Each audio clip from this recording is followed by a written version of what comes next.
Ladies and gentlemen, welcome back to the Troy Smith Show. We're in a different setting here tonight, just kind of recording one of these shows outside for a change because it's just a little bit of a different scenery. We want to see how the setup works. We want to test our ability to do this thing from the road. We want to test our ability to go to remote locations and stuff like that. So I hope you're reading me loud and clear here on the Troy Smith Show, brought to you by Rare.us. We had so much political news today.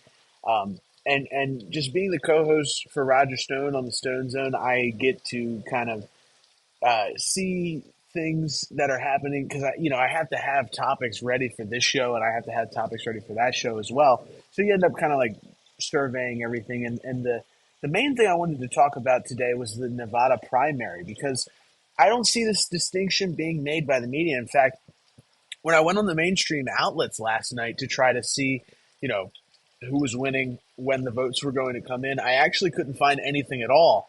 All of the mainstream outlets were focusing on the Trump immunity case, which I'll talk about a little bit later. But for the most part, everybody was focused on the Trump immunity case and not on the primary, which was an important thing that happened. Now, here's why it's important. It's not important because of Nikki Haley or delegates or things like that, because the Republican primary was basically useless.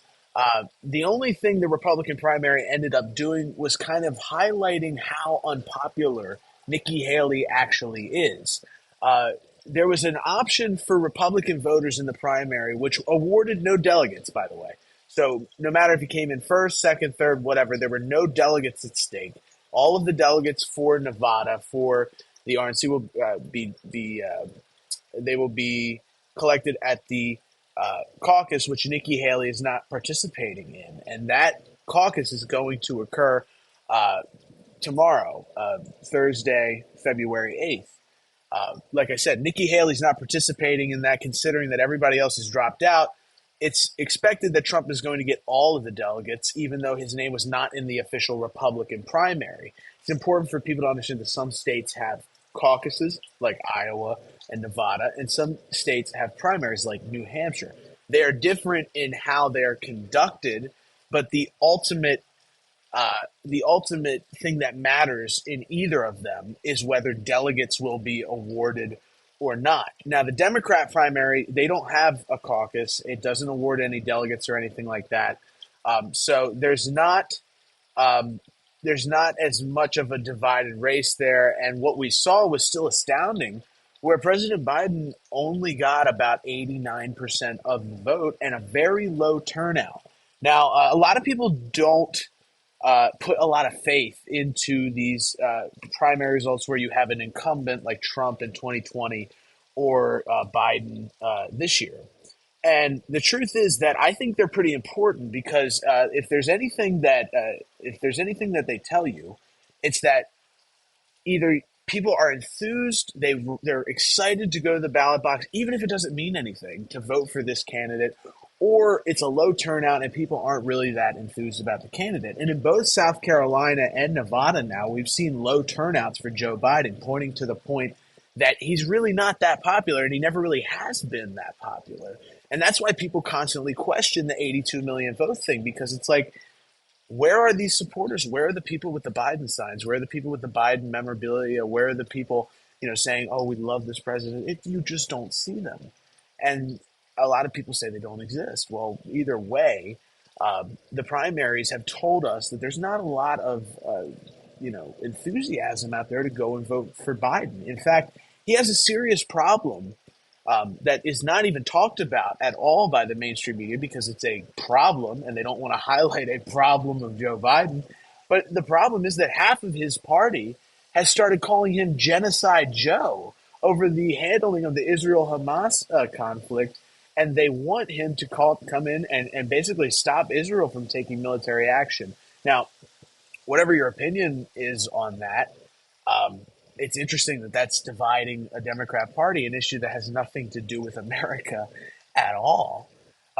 But at the same time, it's true. There's a lot of Democrats that will not be voting for Joe Biden simply because of the handling of the Israel Hamas conflict. And that's not something that gets talked about at all. Um, And in 2020, I mean, regardless of the result, whatever the numbers they claim, you can best believe that there was no effort on the part of people counting the votes to give Donald Trump a single solitary vote more than he actually got. And we know that because of the way the establishment had kind of treated him up to that point. And what's important for people to remember is that he got about 10 million more votes in 2020 than he did in 2016. And that was signaled by a very strong Republican primary in which he was the incumbent and really had no challenger. So Biden's underperformance in Nevada, Biden's underperformance in South Carolina signal major problems for the Democrats. And that's why Roger Stone and Laura Loomer and others have said that it will be Michelle Obama. And I want to give full credit to Roger Stone there because he is the first man to come out with that statement.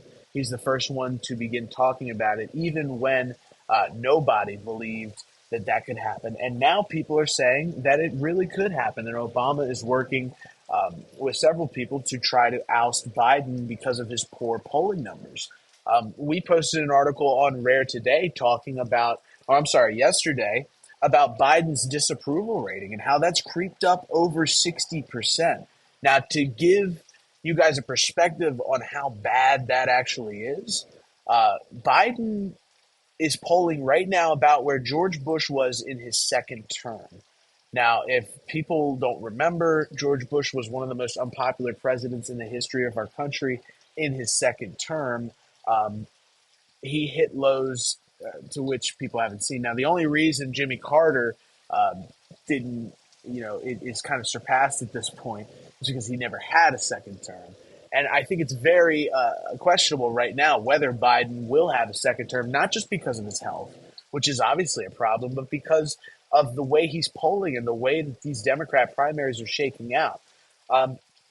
One thing I will say, countering the idea that Biden will be replaced, and I thought that this was kind of interesting, is that Marianne Williamson and Robert F. Kennedy Jr., both challenging President Biden in this primary, were both kind of boxed out.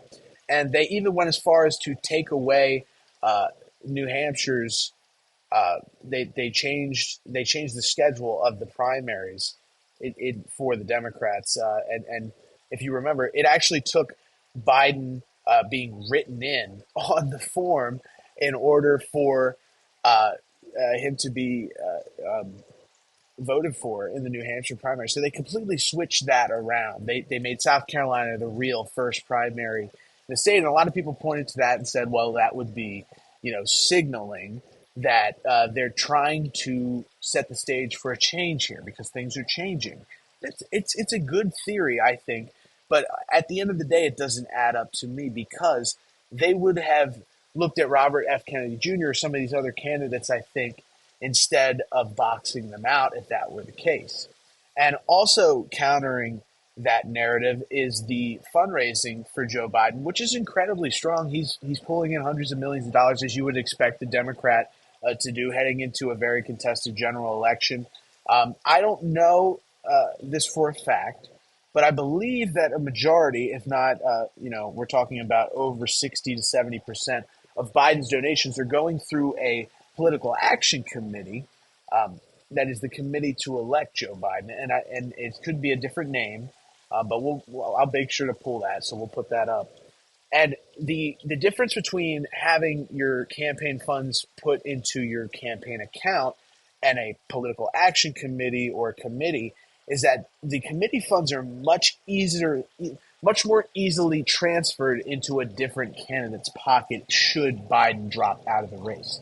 That's the one indicator that I say at this point kind of highlights maybe the ability to shift away from Biden. But at the same time, he is very old at this point, and his age shows every time he steps out into public.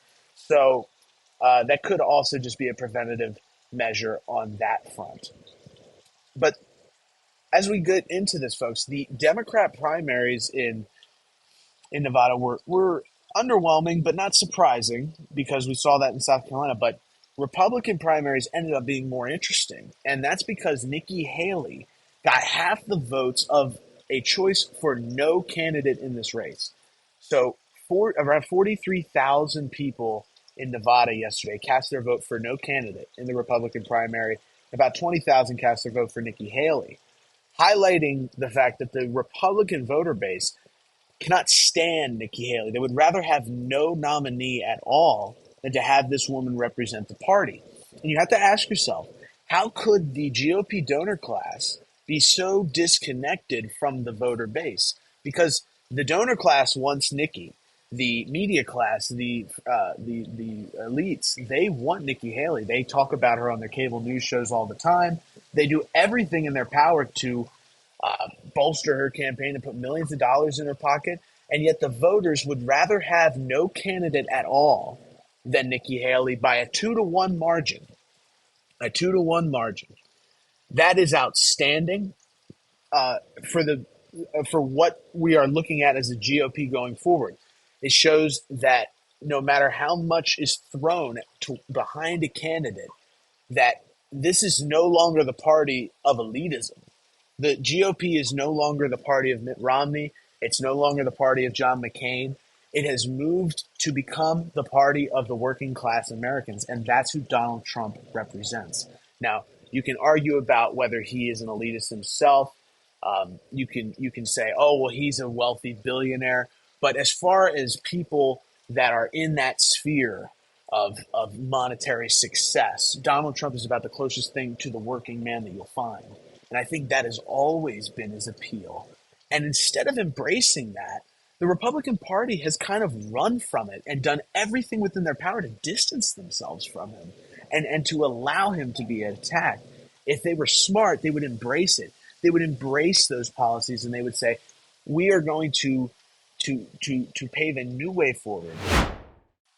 You look at the liberal policies in California and you look at the liberal policies in New York, and these are the policies of elitists. That's what so many people don't recognize, is that the Democrat Party has become the party of elitism.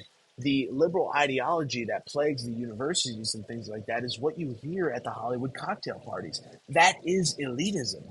The anti-establishment has become the GOP, and the working man has become the anti-establishment.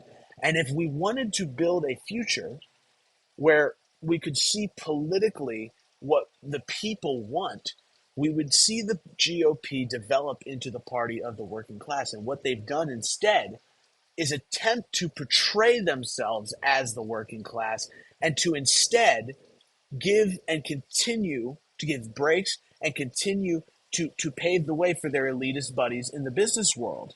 It doesn't work. And eventually it rings hollow. And all of a sudden, you can't go into a major city because the conservative message that is a message of truth and a message of success and safety and prosperity has been sold out by the political elites of our own party. Donald Trump represents the end of that. And the sad part to me is to look around the party, absent of Trump, and to see that nobody has stood by this man in his attempts to reform the party. Nobody has given a vision of what they could become. Instead, they focus on getting rid of the man that's making the change. And we see that so often in business and anything. Those who bring us success and lead us to success are often the people who are attacked the hardest and are often the people who get pushed off the ledge first because somebody thinks that they know how to do it better. That's how these things work in business, in politics, in all of this.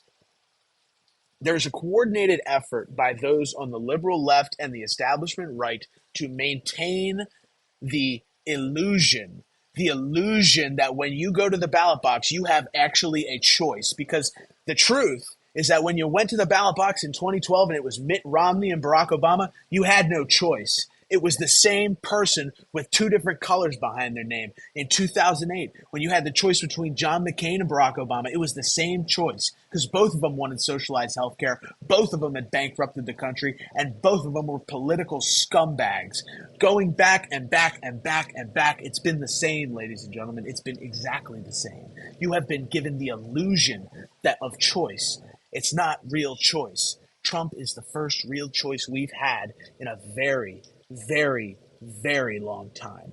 And that's why the coordinated effort exists on behalf of the media and the politicians and all these people to ruin his career, to take him out of the race. Because the sooner they can get back to the grand illusion, the sooner the checks start getting bigger. As soon as people turn their eye away from politics, the checks get bigger, the corruption gets deeper, and all people involved make a lot more money while the country gets a lot worse.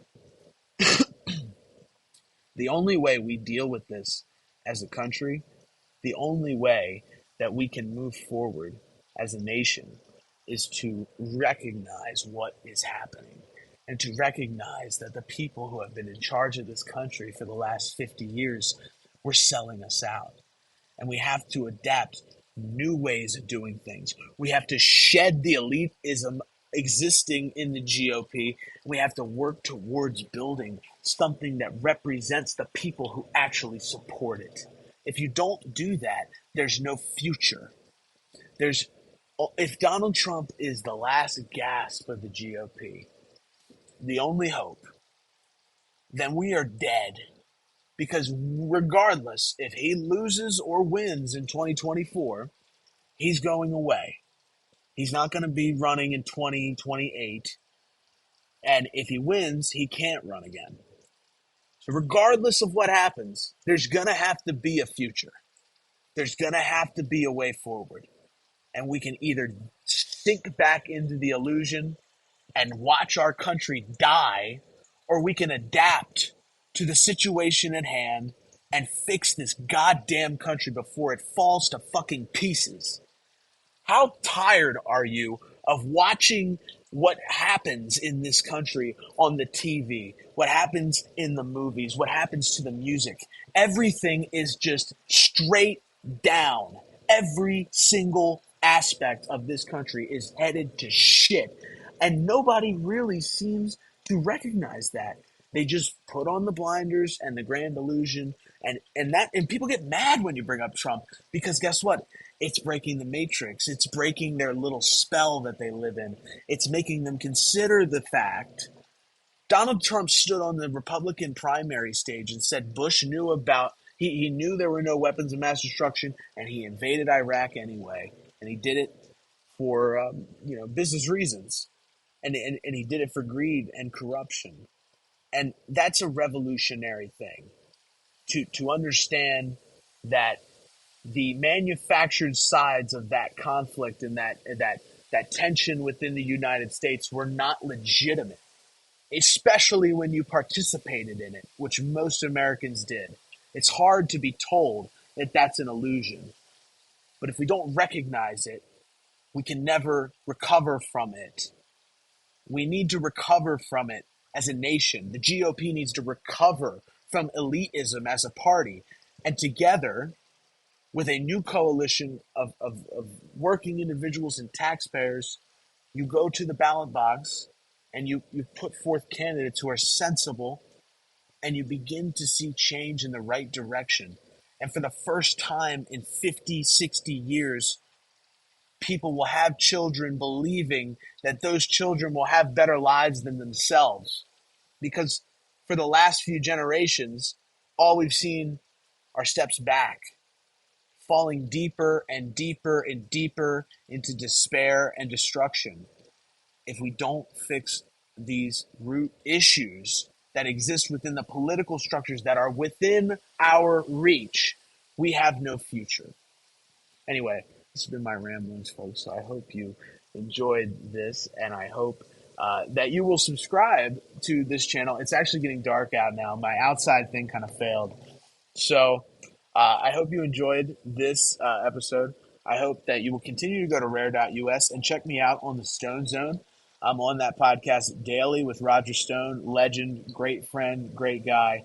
And anyway, folks, enjoy your evening, and I will see you on Friday. I am happy to be back here on The Troy Smith Show.